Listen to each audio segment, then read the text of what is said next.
Brother literally just is hitting bombs off the tee. It can go in any direction. Truly, like this is one of the first drafts in a while that I can remember where I truly did not know what was going to happen and who they were going to take. But I just have a gut feeling that it's going to be Travis Hunter.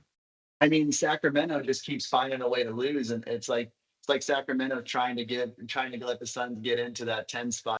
I just personally think he's a little bit overrated. I mean, he really hasn't beaten anybody, and I just always look back to that Jared Gordon fight where it's like he definitely. I don't see how he won that one. That one he definitely lost, but.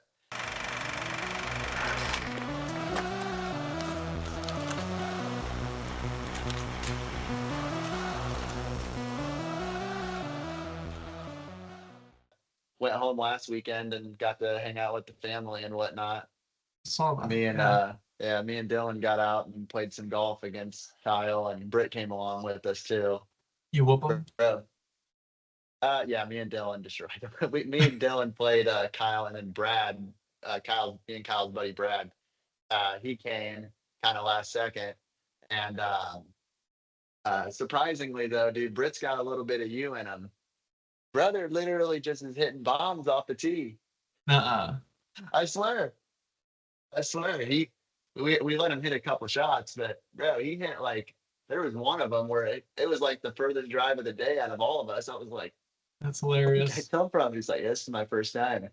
That sounds just like him. It was some Happy Gilmore stuff, man. Anytime we've golfed with him, I've never seen him destroy it or anything like that, but he's always been pretty decent, like just surprisingly decent. Bro, for someone that doesn't golf. Straight as an arrow.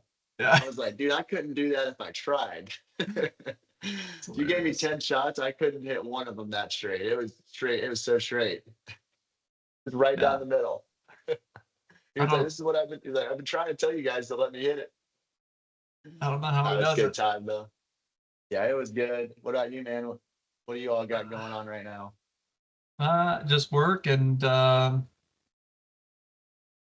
don't know, we just got back from vacation. We went to South Padre Island, which is in Texas. Yeah. It's like how was that? It was good. It was like a 13, 14-hour drive, and we got there. We got there Saturday morning, and literally we had to wait a little bit before our room was ready. And the moment we got there, we pulled into a Dollar General. And as we're pulling into a Dollar General, we were watching like 6 cop cars just go after this woman on the street and just arrest her right then and there. Because it was spring break, and so all these college kids were there, and it was just a freaking party the first day. And you should have put those puzzle pieces together there.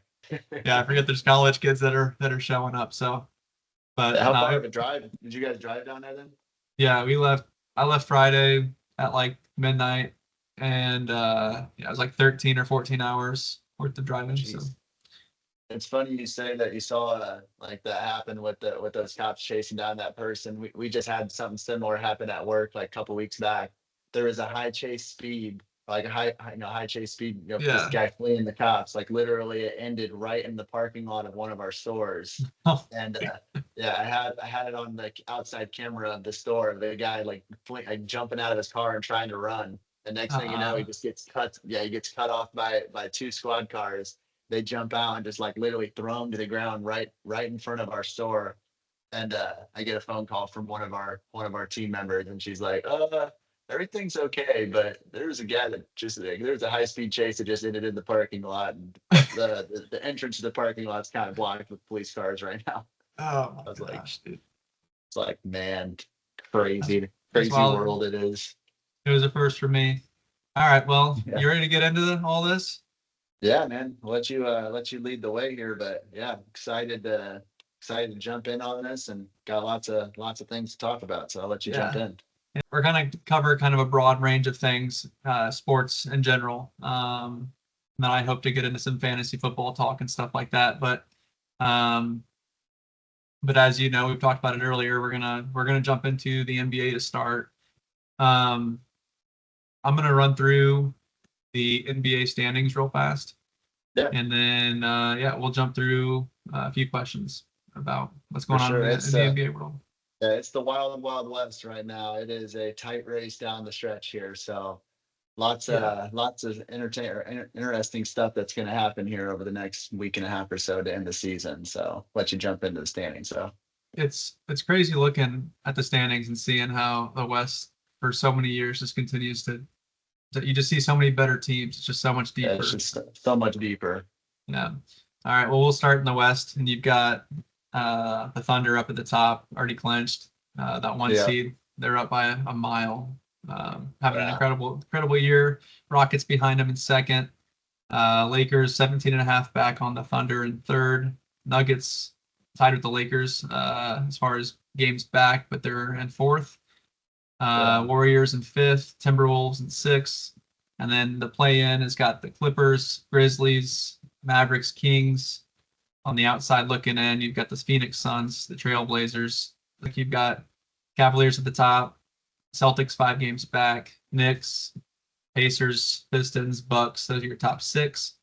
Magic, Hawks, Heat, Bulls. They round out your play-in, and everyone else has been eliminated. So there is nobody jumping in there on the Eastern Conference. That's already determined. But yeah. It's crazy that 8 games under 500 is going to get you into the play-in game for the it, Bulls, and that's locked in. So man, it, East has got no depth this year. that is crazy to me. Since the play-in has come into play, how have you liked having that as part of the playoffs? Selfishly, as a Lakers fan, I would say I've not liked it because the Lakers just continuously find a way to get in it. Although we're crossing our fingers that this year they avoid it, and it's looking like they have a good chance of avoiding it. But never say never with sitting here looking at the upcoming schedule. I mean, they got a big game tonight against the Warriors. That one's kind of big for the standings. And then obviously they have back to or 2 games back to back in OKC here next week. Yeah, yeah, So kind of hard saying. I mean, OKC's got the 1 seed clinched up, so you maybe think that maybe they're going to rest their guys down the stretch, but I don't know. I think they got a little something to prove with just all the hate they've been getting this year from the media, and they've kind of been yeah, getting forgotten about a little bit. So I kind of feel like they're gonna want to step up and play those games super serious against the Lakers. Although hope that's not the case, but as far as I mean, I get why the NBA did it though. I mean, obviously it's entertaining. It's a win or go home situation, so all the stakes are on the table there, and uh, entertaining. And I get why the NBA did it. It's good for ratings, so get it. But this year is a little bit interesting from the West, I would say, just with how tight the standings are. I mean, it's hard saying. I mean, the Golden State could fall into it, and if you get like Golden State or Clippers or any of these teams playing each other for that 7-8 spot, it's going to be entertaining for sure. yeah. Do you do you see at all a world where the Suns, Blazers, Spurs sneak in? Any of those teams?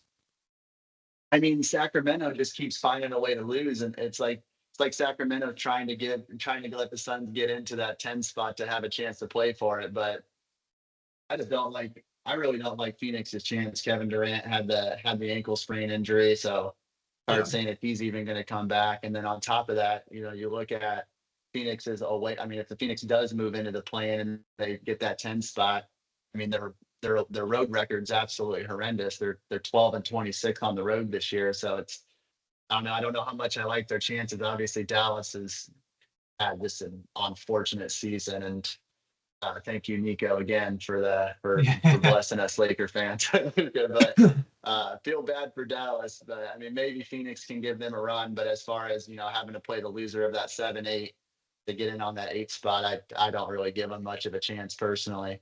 yeah, yeah. I mean, looking at the standings, while it is a deep conference, I still feel like it's 8 deep. I feel like nine Yeah, and on those teams. I mean, I'd put all my life savings on that they're not gonna make any noise come playoff time. yeah. Do you see any teams though in the Western Conference here that you think could maybe be a dark horse team that could go on a run? Yeah, I mean, a couple of them really. I mean, if we're gonna classify Golden State in there as a dark horse, I mean, they were all the way down like ninth place when they acquired Jimmy. And Yeah. obviously now they've worked their way all the way up to the fifth spot. And man, they're playing good basketball since they've gotten Jimmy. Obviously, Steph had that tailbone injury, but um, since they've gotten Jimmy and both Steph and Jimmy have played, I mean they're 18-2 with a 13 points per game differential in those 20 games that they've both played. And to Yeah. top it off, I have here that they're plus 112 in the plus minus in the fourth quarter in those 20 games that they've both played in. So you factor in, just how experienced they are. And then there's just one man at any given time, you never know. And that dude, Steph Curry, number 30 over there, at any given time, you can put 52 on you and 12 threes like he just did Oh the other yeah. night. And Yeah. it's like not much you can do if he's shooting the ball like that. So they're pretty terrifying, I would say.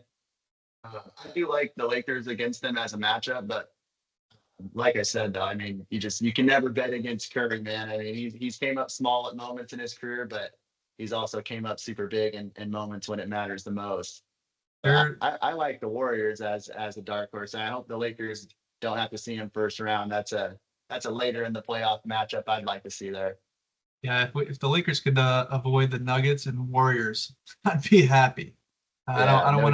I don't want to play those guys at least early on in the playoffs. Later, it is what it is. But Yeah. um, I I mean, would it's probably looking like agree. it's a good chance at it right now. I mean, obviously the Lakers are sitting in third, tied with Denver right now, but I mean they are a game up in the loss column, so that's kind of what you want to look at when it comes to the Yeah, standings.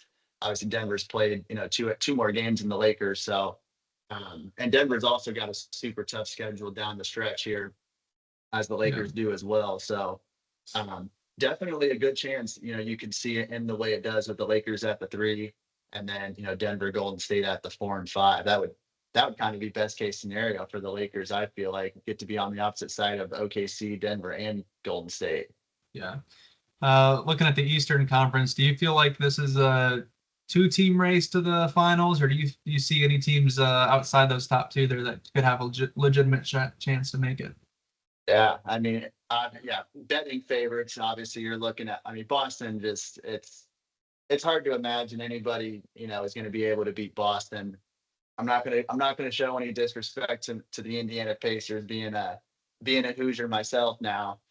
Oh I think God. Indiana has yeah, Indiana's got they're definitely they're scrappy and they're gonna make it tough. They're not gonna go out there and roll over for you. So they're a tough out for any of these teams. But as far as odds on favorite, I mean it's just hard to imagine that anyone's beaten Boston. But selfishly, like we were saying, as Laker fans, it would be pretty cool to see a Los Angeles and the Cavaliers in the finals. LeBron going up against Cleveland in the finals. That's something out of a book. Yeah. If only he could So, have made it there when he was with Cleveland, and he had a chance to play Kobe back in the day. oh, I know he should have. Man, And that would have been that been was what something. 09 then. Yeah, it was the Magic year. Yeah. Yeah. Yeah. Yeah. I just saw in an interview the other day, or I think LeBron had acknowledged that on McAfee's show. I don't know if you had Yeah. listened to that whole I, whole I heard it. I whole heard a show, clip but about it. Yeah. yeah, he even acknowledged it. He was like, "Man, if I wouldn't have messed up against Orlando in 2009, I would have got to play Kobe." But yeah, that would have been cool to see for sure. When you're, yeah, I don't disagree. Give me a give me a bold prediction in the Western Conference and a bold prediction in the Eastern Conference that you think would happen. And then after that, give me your finals matchup and what you're expecting to happen. And then I'll do the same. Yeah, yeah.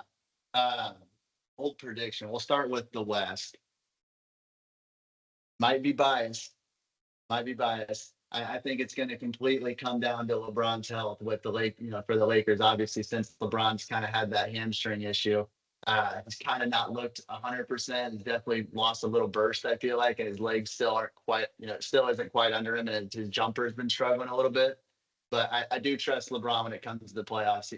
He has proven that, many times over his career.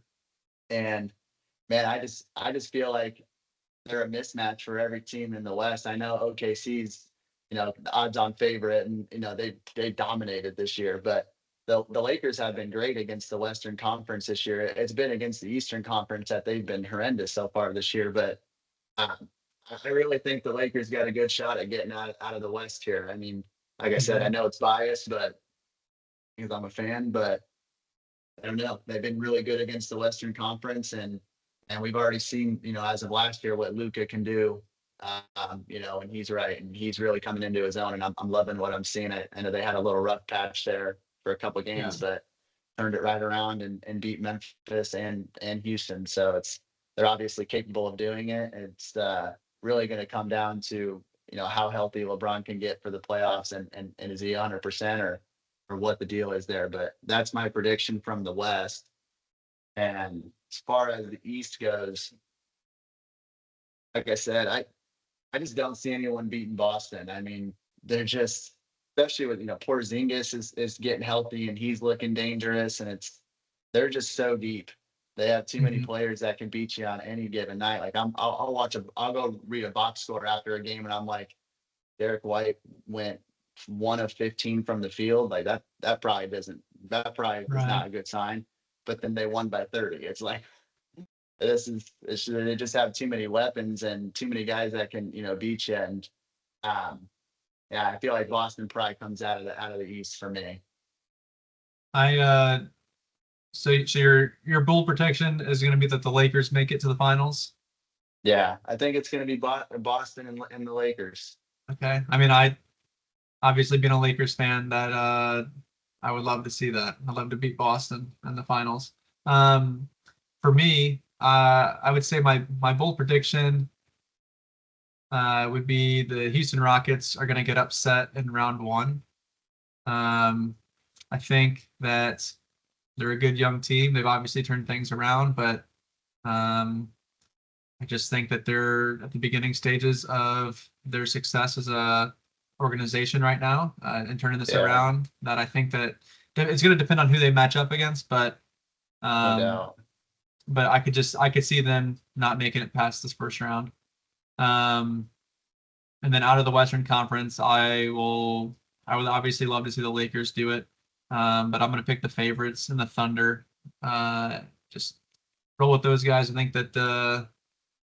I think they're so stacked. I think Marcus Morris was talking today or the other day about them not being deep, but I just think they're so good, and obviously they They're put up a lot super. of. I think they're super deep. Yeah, that's like, I mean, that's how I feel about them. They put up a lot of points. They're hard to beat. The Yeah, West is so deep that I could see a plethora of teams come out of there, but I'll go with the favorites there, and I'll agree with you that I think Boston comes out of the East. They're just too established. They've been doing it. They've for too long, too successful. They know what they're doing here in the playoffs, and they obviously have a title under their belt now. So I think that they find a way back. So I'll yeah. I take was gonna the say Thunder the versus Celtics. And the other thing that just screams at me here as I'm sitting here looking at the standing is that Boston is 32-7 on the road this year. And that's Yeah, just man. like that's a sign that they got what it takes, considering they can go on the road and consistently win like that. As much as I hate Boston, it's you got to give them their flowers here. I mean, obviously they're the defending champs, and they're not That seeming to lose a it, step this year either. that's a really good thing to make note of, because their home record not being, obviously it's not as good as it you would think it would be, but in the playoffs it's Yeah, so much different playing in that yeah. place that, I The mean, they'll have Garden a is different. Yeah. huge advantage if they can pick up road wins. Yeah, they're next to impossible to beat. Um, real quick, we'll wrap up NBA talk. We've kind of gone on about it for a little bit longer than I'd hoped, but um, give me your MVP of the season, along with who you think should be the MVP. Because for a lot of people, it's two different names. Yeah. I mean, obviously it's a two-man race here between Shea and the Joker. But I think it's got to go to Shea. I mean, he's the best player on the best team. And the fact that he's, as dominant as he is on defense, leading those guys on defense, and he's doing it without a bona fide, second star.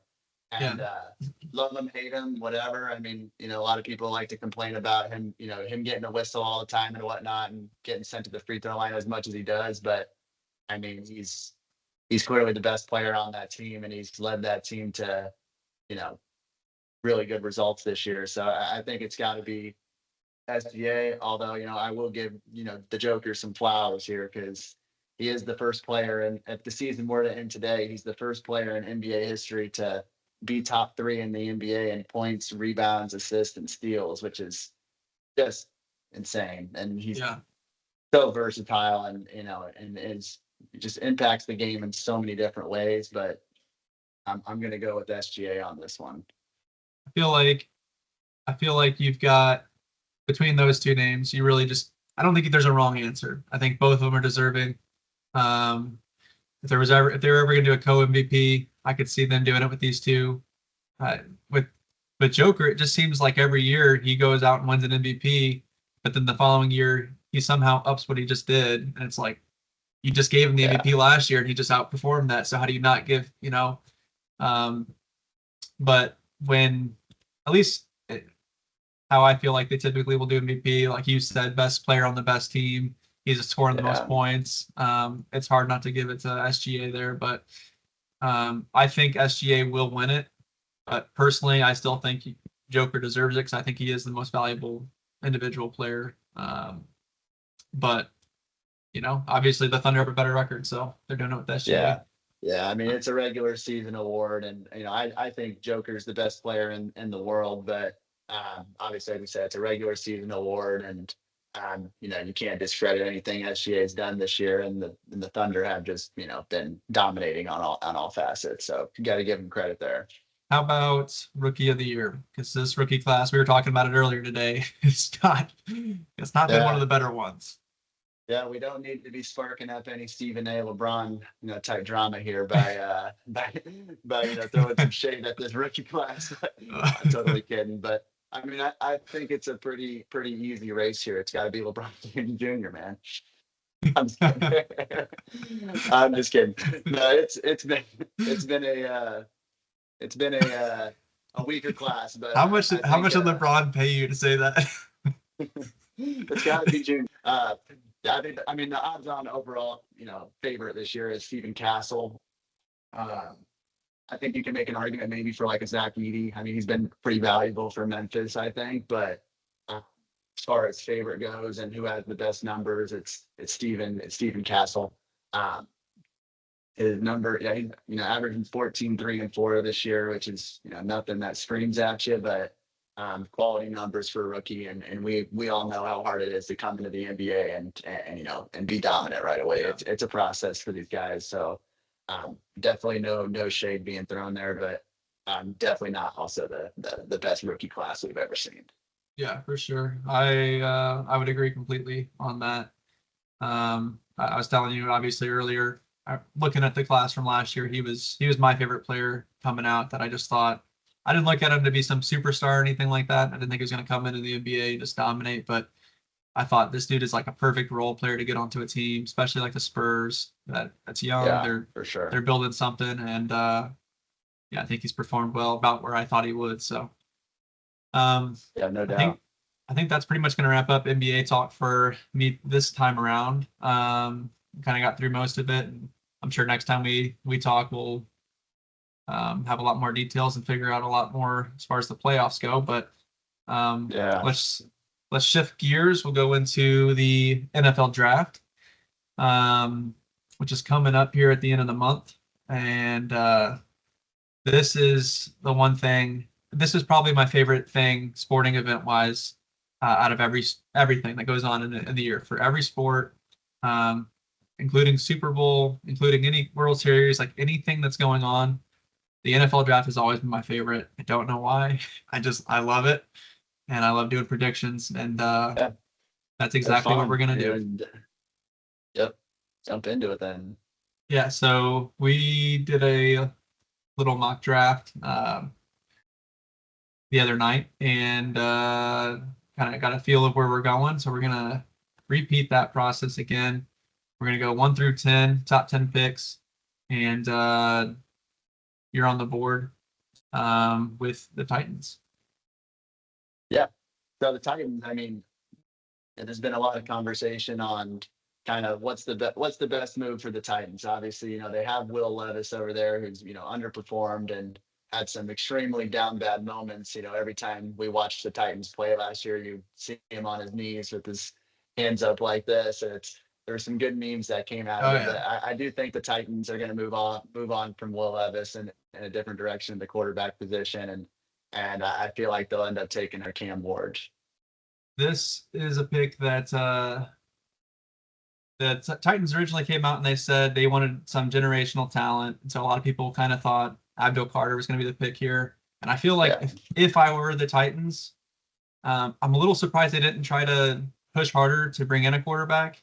Because I would personally want Abdul Carter if I'm any team that, because I think he's the best player in the draft. If I'm any team near at the top, he's the player Yeah. I'd want. But I agree completely. Will Levis is not the answer. They figured that out real quick. So Cam Ward's got to be the pick here. He's my top rated quarterback, so I would agree. I'm going to go ahead with number 2, the Cleveland Browns. And this draft, especially these 10 picks, it can go in any direction. Truly, like this is one of the first drafts in a while that I can remember where I truly did not know what was going to happen and who they were going to take. But I just have a gut feeling that it's going to be Travis Hunter. He being versatile, playing cornerback, playing receiver, I think it makes more sense for him to go into the NFL as a corner. I know fantasy players are going to want him playing receiver because he is the top, to me, he's the top rated wide receiver in this class as well.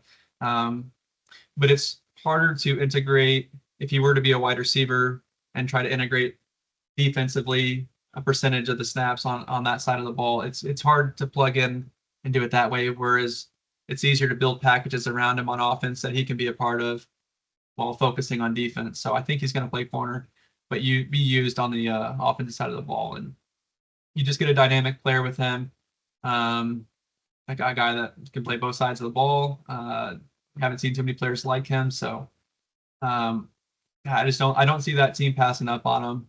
They could go quarterback, but you're paying Deshaun Watson still so much money. They went out, they traded for Kenny Pickett, who I don't, believes the answer or anything, but I just think they're going to feel okay about skipping out on quarterback, especially in this class. So that brings up the Giants at 3. Who do you have the Giants taking there at 3?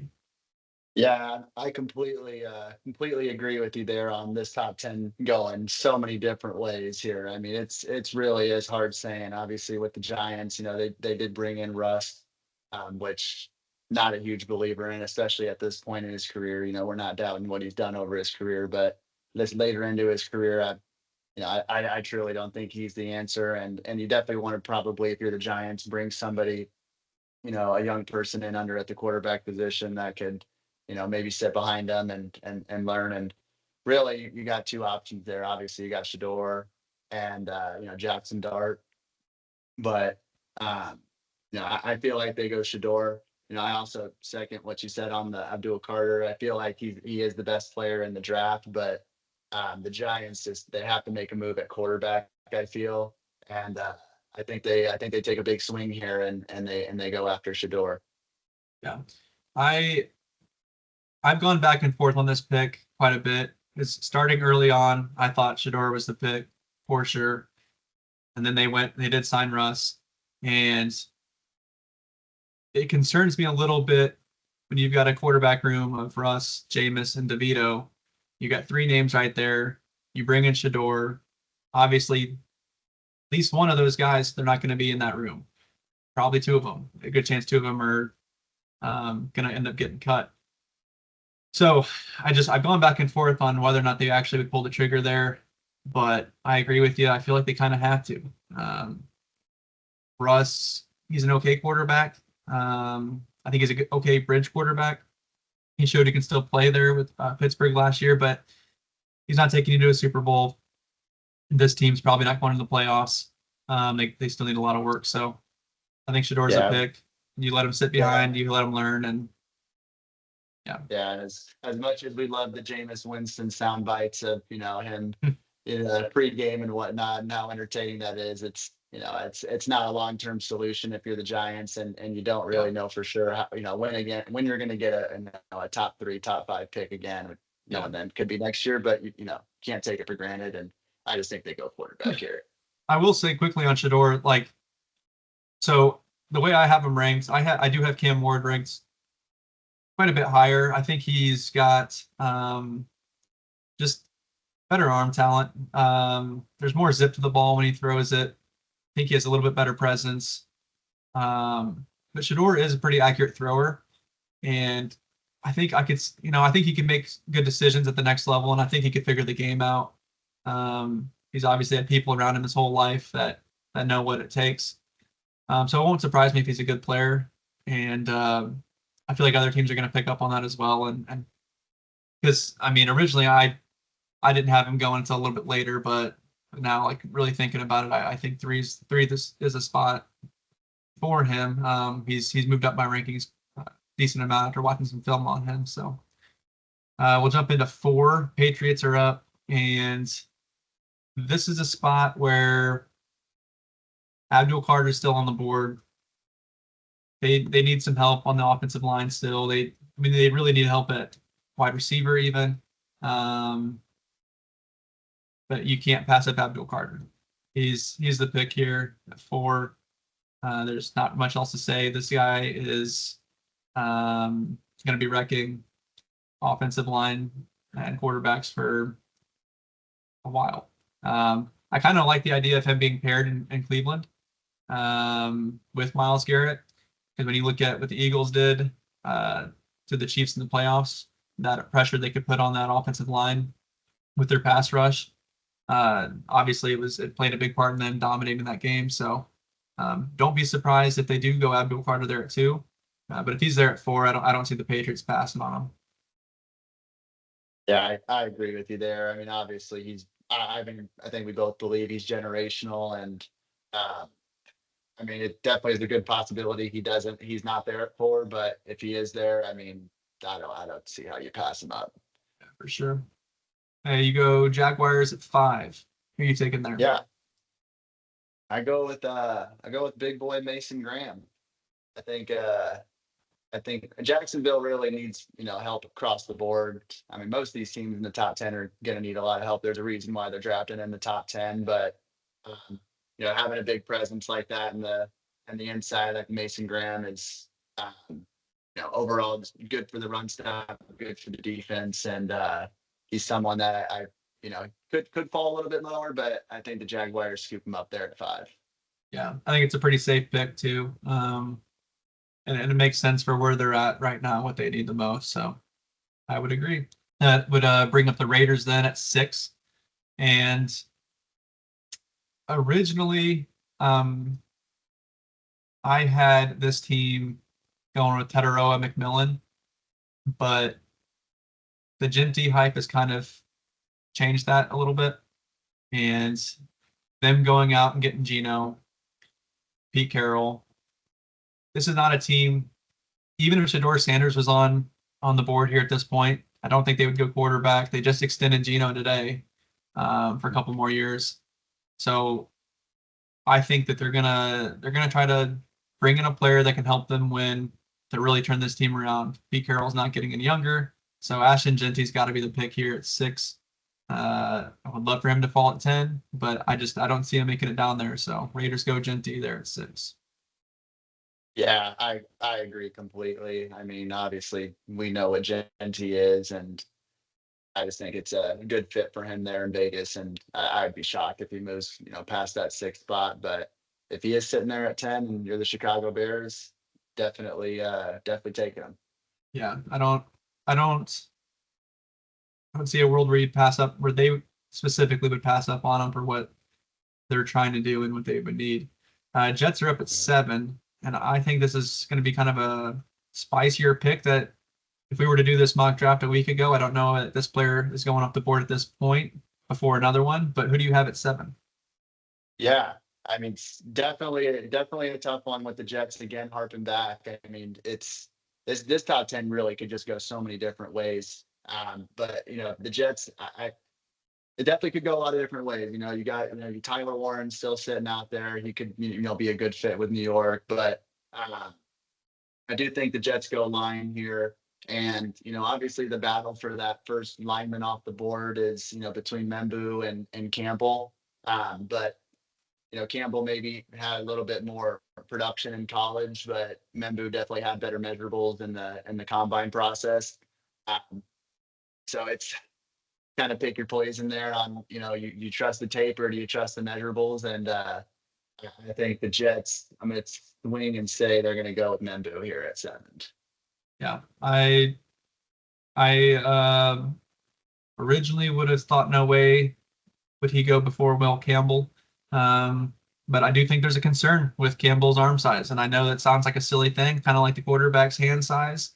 I think Will Campbell is good enough to overcome anything. He proved that in college, at the college level. So, but Membu is freaking his measurables. Yeah, his measurables are off the chart. So, I do think the Jets go that way, and he'd be the first lineman off the board. Brings up the Panthers at 8, and for me, this is kind of a pick that I haven't seen in a ton of mock drafts in the top 10. But this name kind of just there's something about this fit to me that just makes sense, and that's them going with Jalen Walker, the linebacker. Jalen is from Carolina area, and I think that it just kind of makes sense for what they need. It's going to depend. I mean, I think they're going to go linebacker. They could also go corner. Will Johnson's a name that I like, but Jalen Walker, I think, fits their that team schematically and what they're trying to do. So, I'm going to go with Walker there at 8, which brings up the Saints at 9. Who do you got the Saints taking there at 9? Yeah. Still, again, could go so many different directions here, but I do think the Saints are going to go receiver here. I think this is when we'll see our first receiver come off the board here. And I will say it's going to be Tetero and McMillan. Obviously, there's a lot to like there. Tall. There's a lot of good there with McMillan with his ability to kind of do a lot. He could be a good deep threat. He could good route runner. There's a lot to like there, and the Saints kind of are pretty desperate at that position, and they're not in the greatest salary cap situation, so they kind of got to find a way to live with Derek Carr and get some help around him. So I think McMillan goes there at 9. He's definitely that true wide receiver one typical build, and I like the player. I like what I've seen on film and all that. But the recent comments he made about not watching film has just got me a little concerned. Because you have to at the NFL level. Like, you're not going to be able to go in there and not know what the defense is going to do or what the DB is going to do against you and how to everyone's fast, everyone's good. So I do think it's kind of a red flag for him, and I could see him fall a little bit specifically because of it. But it's something that he can learn and probably teach him. He's obviously a very capable receiver, but who would you think is better between the two? Last year's pick around this area, Rome Odunze or Tetero McMillan? Oh, Odunze for sure.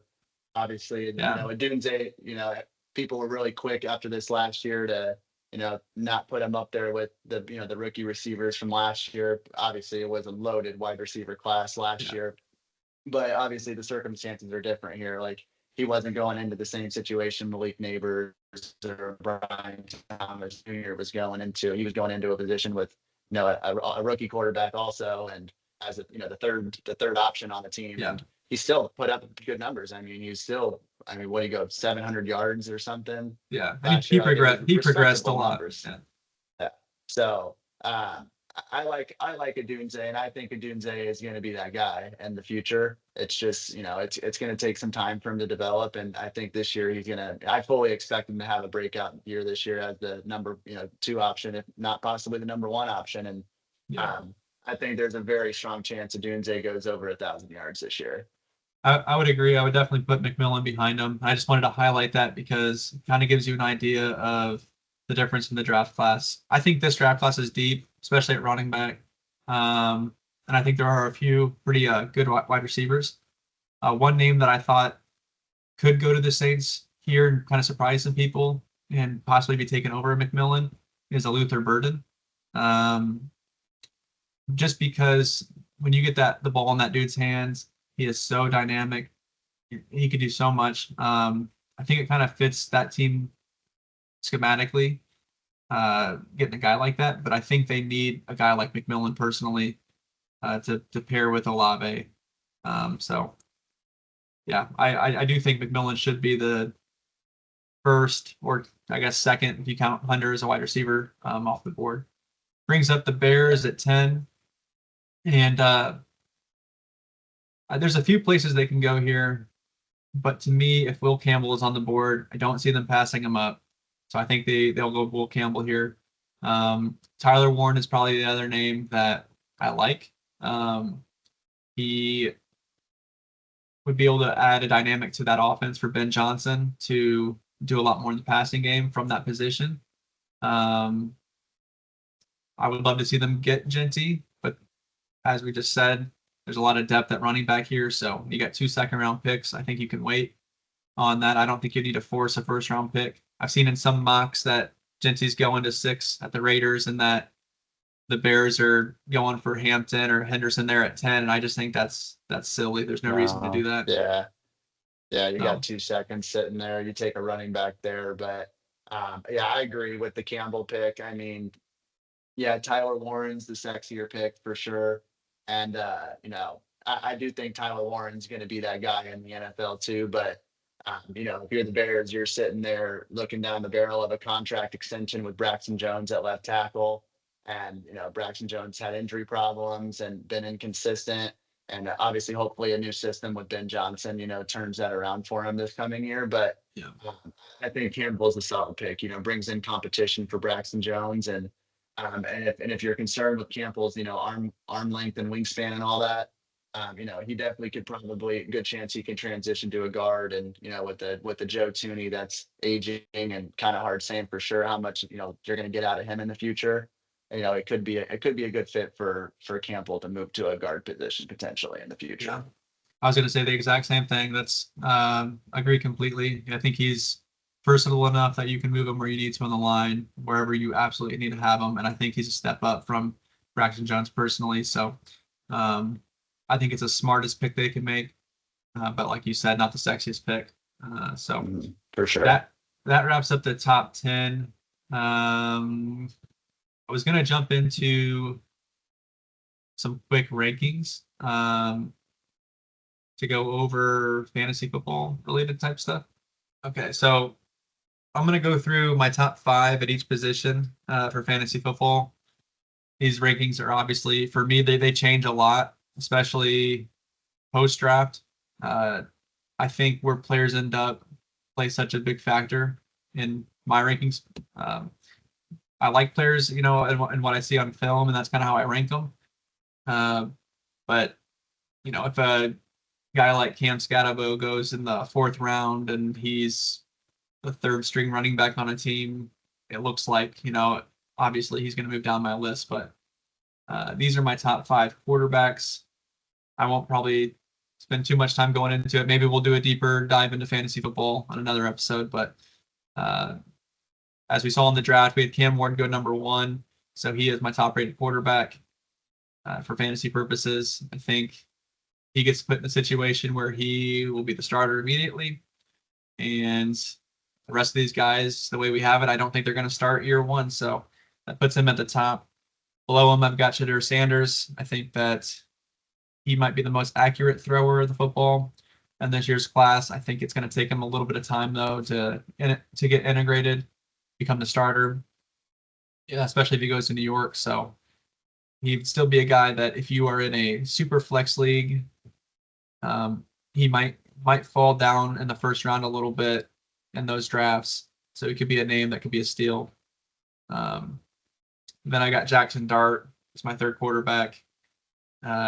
I don't have him too far off of Sanders from a talent perspective. It's just going to depend on where he goes. I think a good fit for him, we've seen it in some mock drafts, but it'd be him going late first to the Rams. I think if he could wind up there, take over for Stafford when Stafford decides to hang it up, it could be a few years from now, but he's a player to definitely keep an eye on, especially, again, in super flex leagues. My fourth quarterback is definitely a surprise compared to most rankings that I've seen.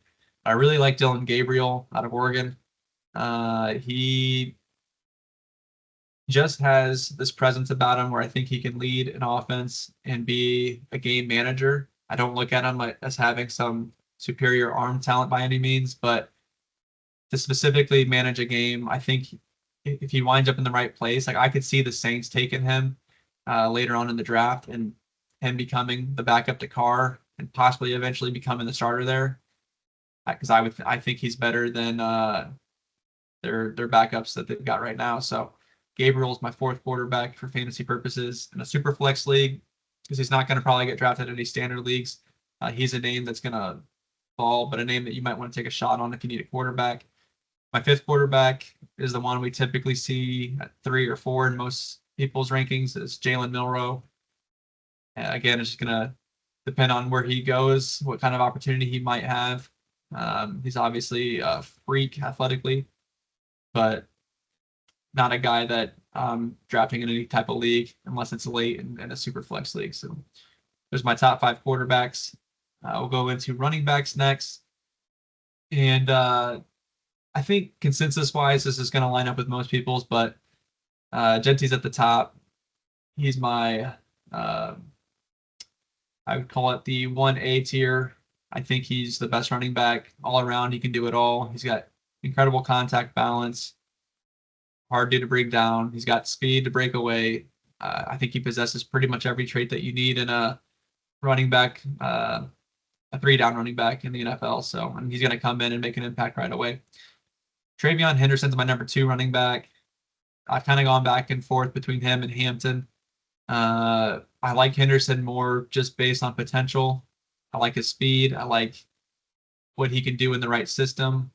I won't be surprised if he's the number 2 running back taken off the board. Although I'm not projecting that, but he is my number 2 ranked running back. Hampton's my number 3.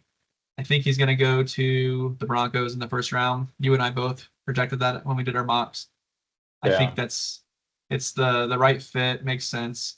And he's tested off the charts as well. So saw what he can do at the collegiate level, and I think that will translate. I do think this is 3 really good running backs there at the top. And then I think there's kind of a tier break after those 3 guys, but still not a huge one. I've got Caleb Johnson at 4. He's a guy that tested slower in the 40, but when you watch the tape, he does not look slow at all. The guy's got explosiveness to him. I think he's very good. And he's my number 4 ranked running back at the moment. And number 5 is Cam Scatterbu. He's got a unique running style. It's kind of awkward almost, but that dude does not get taken down. He's got some of the best contact balance I've ever seen. Him and Genty both. It's honestly incredible. Like watching the tape on that is it's incredible seeing what tackles he breaks. Not the fastest guy, but I think he can do it all and be a playmaker. I don't know that he's going to be, this top 5 running back. And I think there are some names below him in my rankings that could become really, really good running backs at the next level. But I think he's going to be a really good fit in the right system. Kind of reminds me of a David Montgomery. If you compare him with somebody, you can have your thunder and lightning. So he's my 5th guy right now. And then moving to receivers, I'll count Travis Hunter as a wide receiver. I think from a giftedness standpoint, he's the best in this class by a mile. I think he's very good. I do think he's going to play cornerback mostly at the next level, but he does commit to wide receiver. He would be the top of this class. Tedero McMillan's number 2 for me. I think he's, as we said earlier, kind of the prototypical wide receiver 1 on a team. type of body type you'd be looking for. Goes up and gets the ball. I think if he can mature and learn how to watch film and take those things seriously, he could be a difference maker at the NFL level. Luther Burden, the third, is my number 3 wide receiver. Explosive playmaker. Get that guy the ball in open field. He's going to do damage with it. I look for the Cowboys early first round to possibly take a swing on him. CeeDee Lamb needs help. Dak Prescott needs help there in Dallas. I don't think they're going to go that way, but it will not surprise me if they do. Mika Egbuka is my number 4 wide receiver. He's the type of wide receiver that is probably the safest pick. I think that he's just going to be good. It doesn't matter where he goes, doesn't matter when he goes. He's just a very good wide receiver. I don't think you're taking a chance there, and I think putting him at 4 is just kind of a safe spot to have him. Then I've got Matthew Golden at 5. People that saw the combine pushed him up in the rankings to number 2 overall, or 3, or however you want to put it. But I still have him there at 5. I think he's a good wide receiver. I think he could be a first-round pick. But I don't see anything that's really special. He's kind of in my 3rd tier as far as how I have him ranked. And then finally, tight ends. We'll wrap this up. My top 5 tight ends. It's really a top 3. And then you kind of have 2 names that I'll throw out there that I've seen thrown around a lot, but I think Tyler Warren's at the top. I think he's the most gifted tight end that there is on the board. Could be a top 10 pick and would be deservingly a top 10 pick. Behind him, I have Mason Taylor. It's between him and Loveland. You could go 2-3 with either of those guys. I don't have it's kind of whatever. It's going to probably depend on where they end up landing, but between those 2, I just have Taylor ranked just slightly above him. And then my number 4 tight end is Elijah Arroyo. I think this is a name that if you were in any kind of rookie draft, you need a tight end or backup tight end. He's probably there in the 3rd round. We'll see when he's drafted and where he's drafted, but he's kind of like an Evan Ingram type of player, in my opinion. And I think he could end up being a pretty solid tight end at the next level. And then my number 5 tight end is Harold Fannin Jr. Another guy that he's just really gifted. But whether it translates to the next level, he's able to figure it out. He went to Bowling Green, so small school. So it's hard to tell, but gifted physically. And so tight ends are really tough. I really do think it's kind of a 1 to 3 tight end thing, and then you have some names to throw out there, but that'd be my top 5. So we'll wrap that up. Any thoughts on fantasy football? I know that you're kind of back in that world and getting into it all again, but any names in this rookie class you're excited about? Yeah, I mean, I'm definitely getting back into it. Nowhere near this man's level here. This guy breathes it and he loves it. So I'm getting into it though. But yeah, I mean, I think for me, the one that just kind of screams at me is the Tyler Warren. I just feel like he is just that do it all. He can do it all. I mean, he's like a Taysom Hill with like Gronkowski in him. Like kind of just do everything. And I think whatever team ends up getting him, he's going to end up doing big things. I'm not going to go to the level of saying he's going to have a Brock Bowers type rookie season or anything like that. But watching him at Penn State, I do think that he's got a lot of potential in the NFL. And I think if he gets in the right position, possibly Indy there at 14 would could be a good spot for him. Or if he goes sooner, we'll see. But I like him as a rookie coming in on the offensive side. Yeah, I'm excited about him. I agree. I don't want to get too carried away and pretend like he's Brock Bowers. I don't think he's on that level. Brock Bowers, what he did and the type of tight end he is he's special, one of a kind. But can Tyler Warren come in and be the top 3 tight end in the NFL? I think so. I think he's also special. I personally don't want to see him go to Indy just for the standpoint of them. I don't believe in their quarterbacks, Richardson or Daniel Jones. I prefer Daniel Jones over Richardson throwing the ball, but if he goes there, he's going to definitely, he might still be the top of my rookie rankings at tight end, but I mean, he's going to move down as far as how I have him projected. Yeah, I So mean, ideally you'd like to see him, with a quarterback that can throw it downfield. But what we saw a lot with Warren, how good he is after the catch. He's yeah, magnificent after the catch. So there's definitely lots of concepts. You could draw up for him in the screen department and I, deep threats, and there's areas for him to get open. But yeah, obviously the quarterback situation in Indy's is a concern for sure. I think if you wound up in Chicago or Dallas, one of those two spots early on in the first round, um, he would he'd be up there with my in a standard fantasy league. He'd be up there near the top on where to take him, kind of like Bowers was last year, where you're thinking hard in those top couple picks, going that route. So that'll wrap up fantasy football talk for this podcast. We'll take more of a deeper dive, maybe do more extended mock draft next time. But we're going to shift into the UFC 314 pay-per-view coming up next weekend, April 12th. Volkanovski versus Lopez. Let's go into the main card. If there's anything on the prelims or early prelims you want to highlight, feel free to. But to keep this kind of short and sweet. Yeah. Any matchups on the main card that has really drawn your interest? Any predictions? Yeah.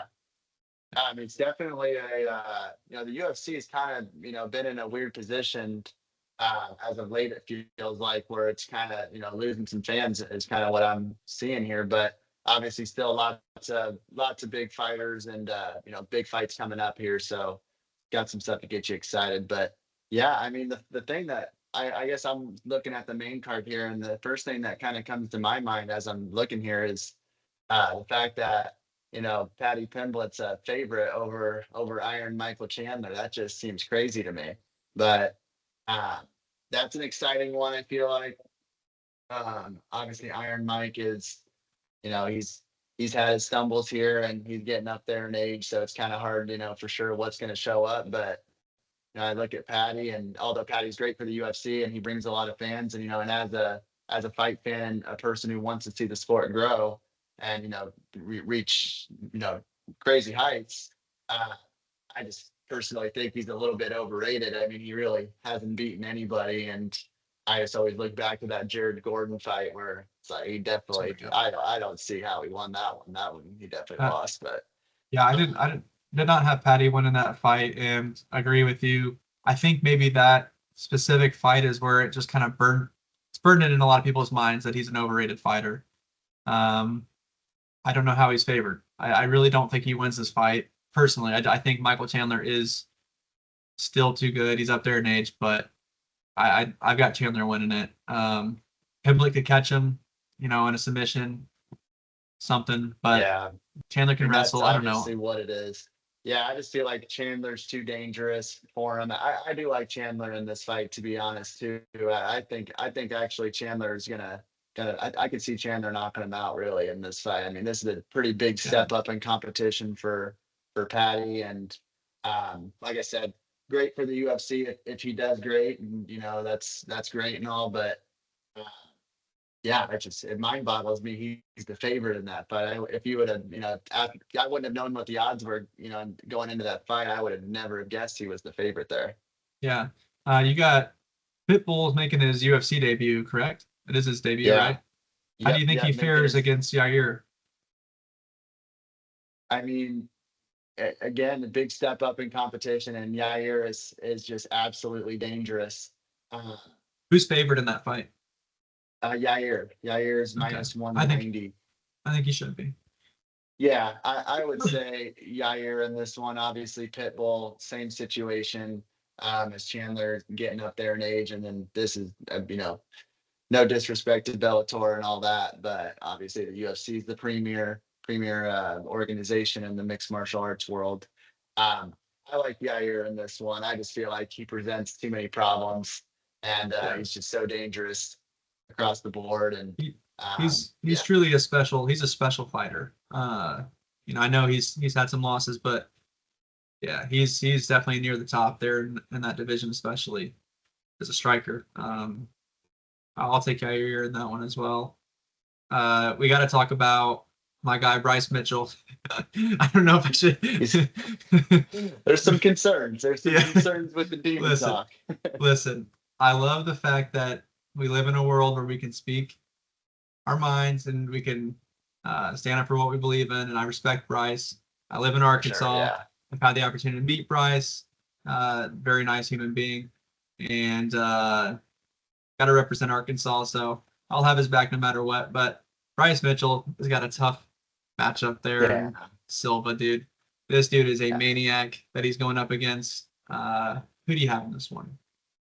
Yeah, I mean, I'd love to see Mitchell win. I mean, I always just kind of root for the guy when he's got his back up against the corner. And obviously, Mitchell's had some controversial stuff lately. And again, I mean, at the end of the day, it's a free country. You can speak whatever's on your mind. Love it or hate it.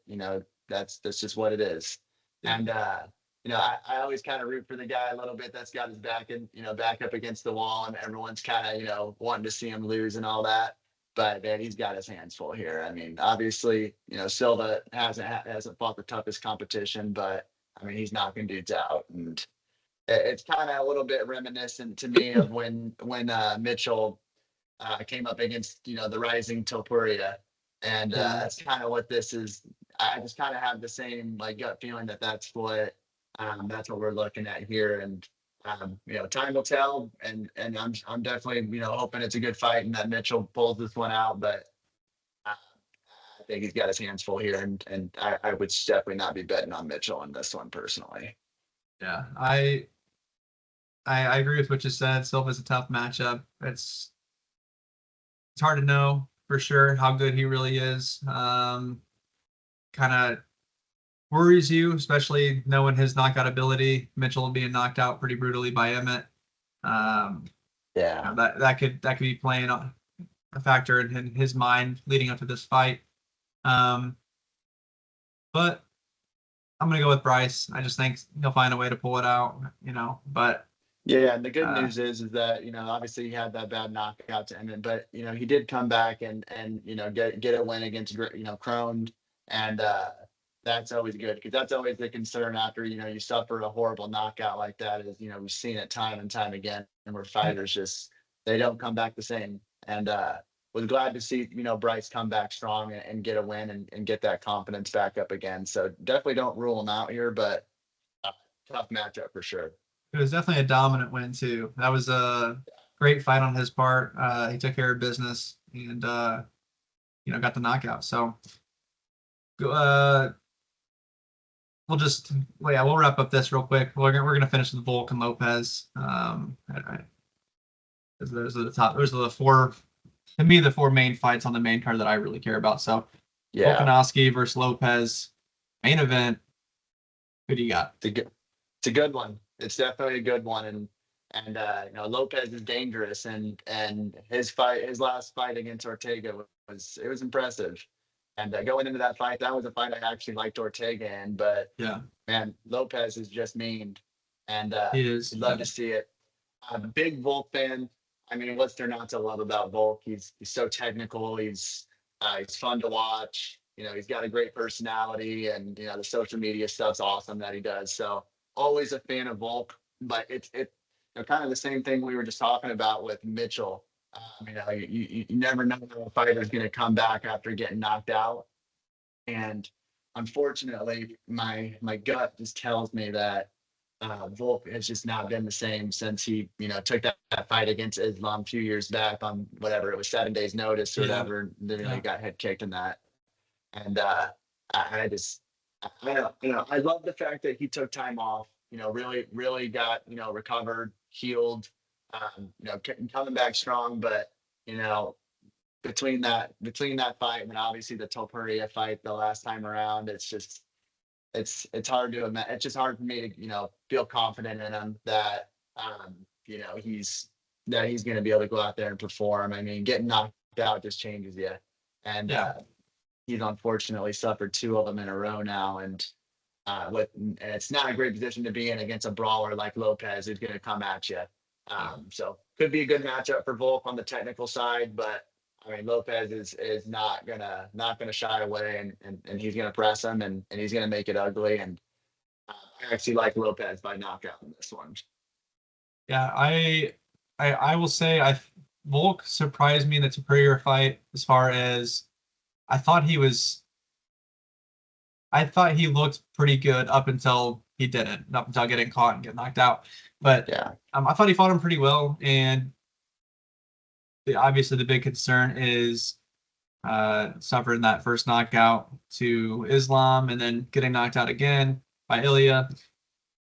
How much does that play a factor in his career moving forward? We've seen it time and time again with guys up in age, from Chuck Liddell and on. These guys get knocked out and they just can't handle hits anymore. And Lopez is not the guy you want to stand in front of. So, yeah.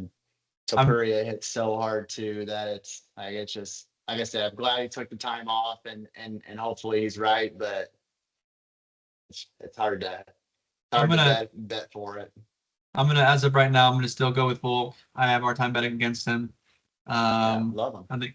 I think Lopez is great, but I think his technical side of things, his experience, as long as he can stay out of danger, I think he can win the fight. I don't think it's gonna be by knockout. I think it'll be by decision, but I'm gonna go with Volk there in that one. So that will wrap up our quick highlight of the UFC 314 coming up Saturday, April 12th. And we'll jump into our last topic of the night. We're going to do something a little fun, and we are going to jump into a little trivia. And let's find out where we're at here. We're going to do, so we're going to do some trivia, and this is Guess This Player. How it's going to work is I'm going to give you a hint at a time and give you an opportunity to guess the player that I'm talking about with each hint.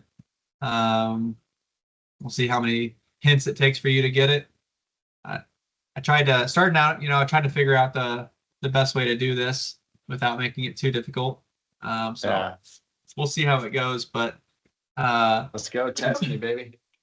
We'll do this. We'll see how this runs. So guess this player. All right. Hint number 1. This is a running back.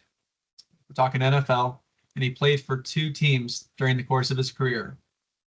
Now, obviously, this could be a lot of people. Probably don't have any guesses after that one. But if you do, let me know. Hint number 2, he retired after the 2017 season.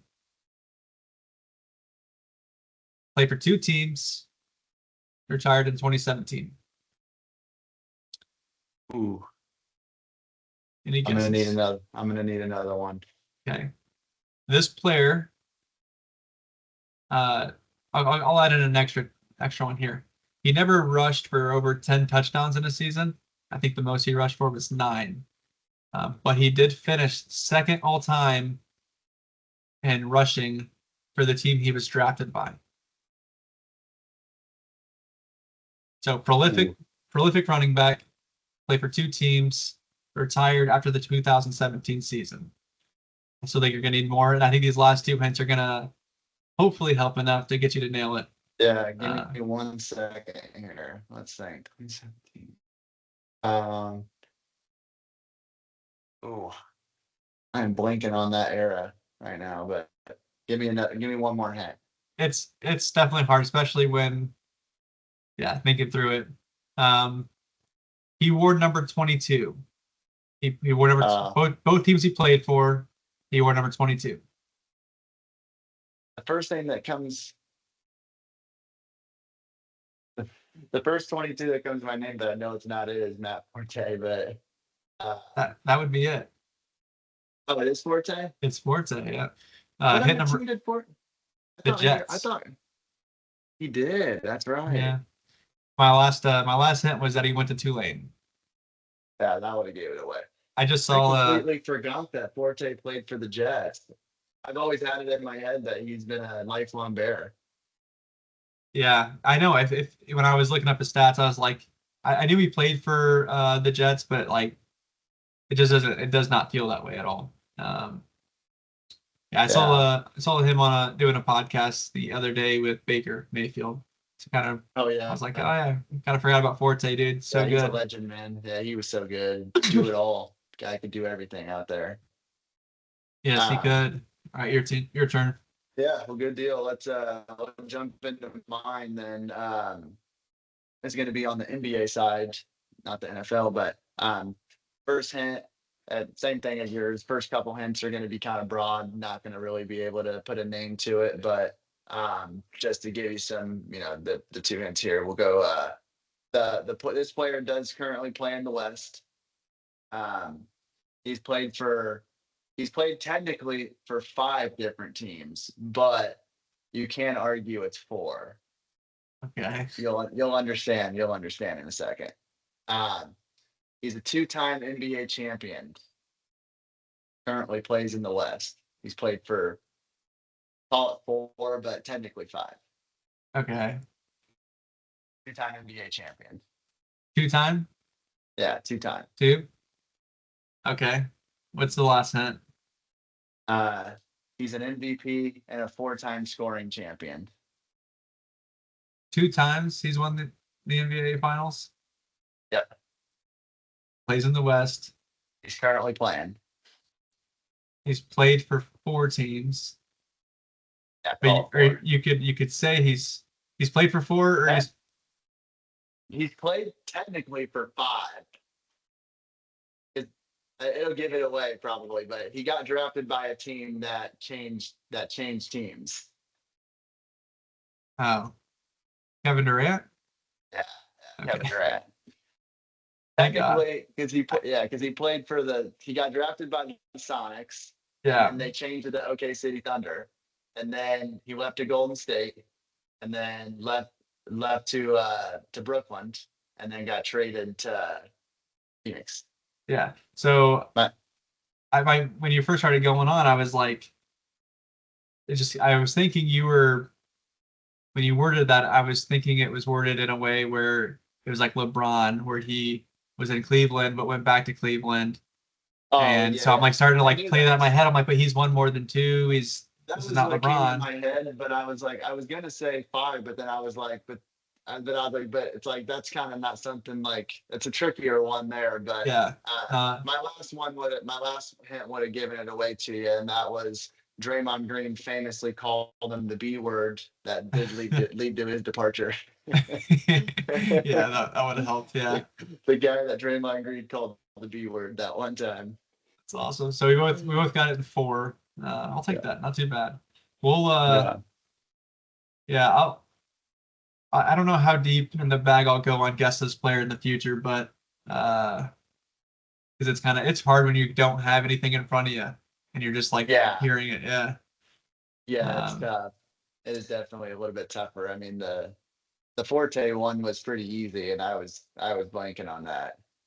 I'm thinking back to 2017, and I'm just like, man, the running backs the running backs changed like that so much. Yeah, I know. I would have done the same. All right, we'll go into the last thing for the night. All right, so we're gonna jump into blind ranking, and as people have seen, you're gonna get 5 names. You're not gonna know who's gonna come next. You need to rank them 1 through 5, as in the title blindly. So for you, we're gonna start off with you need to rank these players in order. Who are the best 3-point shooters of all time? You ready? Yep. Okay. The first name, Reggie Miller. Where would you put Reggie Miller 1 through 5? Go 3. 3? Yeah. I'm gonna track it here as we go. Reggie Miller 3. Second name, Klay Thompson. Gotta be 2, man. Klay Thompson at 2. Okay. I thought you might say that, and I thought this is exactly how it's gonna go. I think you're gonna say Ray Allen next. Ray Allen's the next name. Yeah, that made me think. Now I'm like, dang it, I should have put Reggie at 4. I mean, Right, right. I gotta put Ray at 4 because I'm assuming Curry's coming. Is he though? Oh, you might have got me here. I'll go Ray at 4. Ray at 4. Shaquille O'Neal. No, I'm just kidding. I'm just kidding. Steph Curry is next. Got it. The greatest shooter of all time. Not even close. Yeah, he's in a league of his own there. Yeah. And number 5, who's going to go as number 5 on your list? Kyle Korver. Yeah, 5. I like the list. I would have probably flipped Reggie and Ray, but which is shocking because most people probably wouldn't have Clay at number 2. But and that guy when he was before all the injuries, I just always look back at the 37 points in the quarter he scored. It's like I've never seen someone get hot like that in my life. Yeah. If you've watched basketball during that time, I don't know how you could say he's not the second best 3-point shooter of all time. Personally, just what he did on the court, the rate he was able to shoot and make threes. But there's obviously a lot of more names that could go on this list. Isn't necessarily top 5 of all time. These are just 5 names that you put in order, but you put it in the exact order I thought you would, so not too bad. But I would definitely I would switch Ray Allen, Reggie Miller as well. Yeah. Cool. Yeah. Well, let's jump into your blind rankings then. So you're gonna blind rank these teams as the worst teams to win an NBA championship since 2000, 1 to 5, with one being the worst, 5 being the best out of the 5. 5's gonna be the best. Okay. Yeah. So 5 is the best team. 1 is the worst team. Okay. Throwing me off, but I like it. Yeah. Makes sense. All right. Here we go. 2002 Lakers. That was the Lakers that swept the Nets in the finals. Man, I don't know who you're going to put on this list. And if you look into worst teams to win, this is actually a team that comes up on that list, even though they did sweep the Nets. Which surprises me. But I'm a Lakers fan. I'm going to put them at 5. That was a good team. Yeah. I mean, you can't. They dominated the playoffs, but Shaq and Kobe did. But yeah, I mean, I'm not kidding. I did look into this recently because I was curious, and their name popped up, and I'm like, I didn't understand that, but yeah, I put them at 5. Yeah, they're solid. Next one is the 2012 Heat that beat the Thunder in 5 in the finals. I don't know what, because you might put on some good teams here too. I didn't even think about that. That's obviously a really good team, and especially that year, I put them at 4. Next one, 2017 Golden State Warriors that went 16-1 in the playoffs. Yeah, awesome. So I knew I should have known you were going to do this. They're going to have to go to 3. Next one is the 2024 Celtics, last year Celtics. We're going to ride the train. We're going to put them at 2. And the last one is the 2014 Spurs that beat the Heat. Dang, dude, those are all 5 really good teams. I know. Maybe we should have done this, or next time we do this, we'll do it to where you can actually like have the team, maybe not blind rank them, like you actually like get them up front and get to rate them in order. I mean, we can always re-rank them though too at the same time. You got to somewhat re-rank yours. Yeah. The 22 Lakers or 2002 Lakers. I want to run through this real quick and see who you did put it down. 2012 Heat. That was the Heat team that beat the Thunder. And then the Warriors 2017. That was the infamous, was up 3-0 on the Cavs in the finals and lost game 4 and almost swept their way to the playoffs. That team was ridiculous. That 2017? That Warriors team? 2017 Warriors. Yeah, that was the year. That was Kevin Durant's first year in Golden State. Yeah. And then next one's the 2024 Celtics. So last year Celtics that beat the Mavericks in 5. And then the 2014 Spurs that beat the Heat in 5, and that was also by an NBA record margin in points in a final series.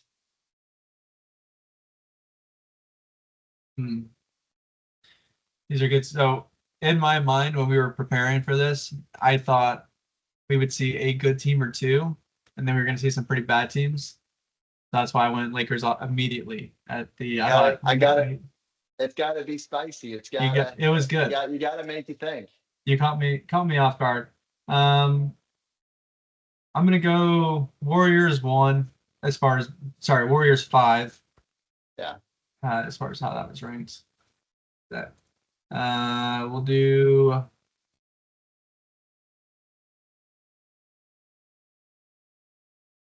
I'm gonna go Lakers 4. Same. I'm gonna go Spurs 3, Heat 4, Celtics. Sorry, we're going backwards. Yeah. 5, yeah, 2. I mean, for the Heat, Celtics 1, and but it's all close. I mean, they're all 5 of those teams really great teams. I actually had it in the same exact order too. I mean, that Spurs team in 2014 was unbelievable. You know, that was all those guys, and then Kawhi Leonard, who was coming into his own. That was a scary team, and they absolutely annihilated the Heat that year. Which, keep in mind, they did have some vengeance on their mind after what happened in 2013 with, you know, the clutchest shot in NBA history, Ray Allen's Game 6 3-pointer he hit. I know, Never man. seen anything like that in my life. I think that's the biggest reason why I've got that the Spurs, the 2014 Spurs team over the 2012 Heat team, mostly because of that series. But that Heat team, dude, that big three, dangerous. And when they were on, dude, you could not beat them. But yeah, no doubt.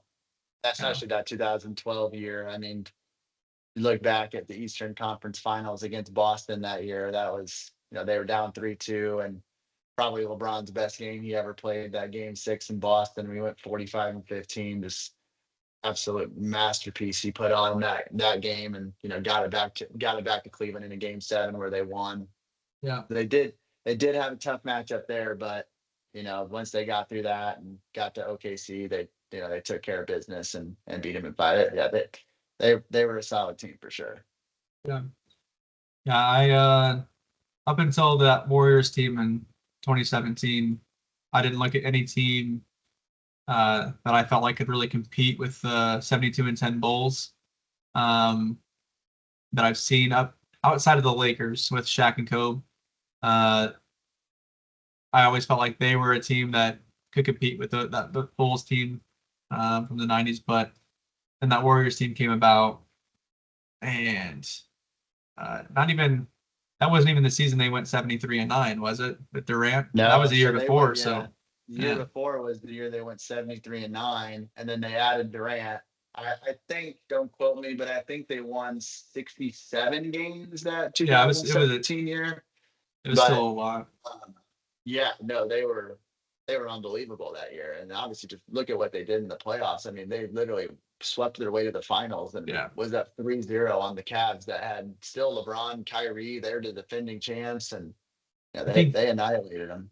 I think that playoff run speaks more than that 73-9 regular season they had, because I mean, you get the right pieces in place, and it was a historic season, great season, but you kind of have to push for it. I think they were conscious of that going into the following year, going into that run. Yeah, and you can also make the argument for the Warriors, the 73-9 years, that they ran out of gas there because they tried so hard to get that record in the regular season that when the playoff times come, like they had to battle to get to the finals. I mean, they were down 3-1 in the Western Conference Finals against OKC. That's true, yeah. Ironically, against Kevin Durant. Yeah, that's true. But you know, it's all love. I mean, I understand why Kevin Durant left, especially, you know, the things that we found out about Russell Westbrook over the years. I mean, I completely understand why Kevin Durant had to, you know, said, I got to get out of here. But obviously, as a LeBron fan, it definitely hurt a little bit to, you know, wake up to that news of him going to Golden State. But yeah, good times for sure. It's definitely shocking to think about, but we had to see some really good basketball teams, good basketball, and yeah, man, those teams were just insane. Fun to watch Yeah. too. Yeah, I'm right there with you though. I mean, obviously that, 97 Bulls, 97, 98 Bulls, that won the 72 games and, dominated their way to the championship that year was, it's hard to put any team above them. I mean, I know the Warriors broke their regular season record, but they didn't get the championship and the Bulls did win the championship. So kind of, definitely have the best case to be the best team of all time for sure. Yeah. Yeah, without a doubt. Without a doubt. Well, that's gonna pretty much wrap it up for each of our topics on this episode. Um, yeah, I would imagine we'll continue to kind of talk about a few different sports and professional sports, especially. We'll get into more NFL draft talk again next time around, and if we are on next week, we'll probably